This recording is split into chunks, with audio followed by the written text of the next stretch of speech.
ধন্য ধন্য হল আজি তেটিৰ জনম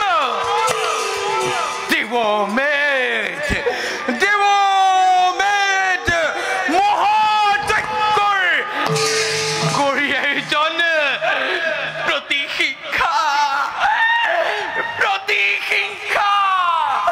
প্ৰতিহিংসাৰ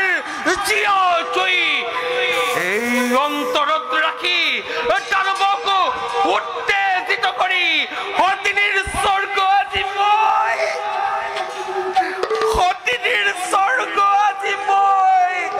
সতিনীৰ স্বৰ্গ আজি মই কৰিম নিৰ্মল নাই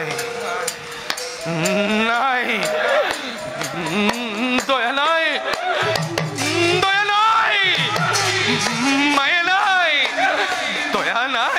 মায়া নাই আজি এই তিতিৰ অন্তৰত আছে পুত্ৰ স্নেহ আৰু পুত্ৰৰ পুত্ৰ স্নেহত তিতি আজি অতিকে আপোন পাহৰা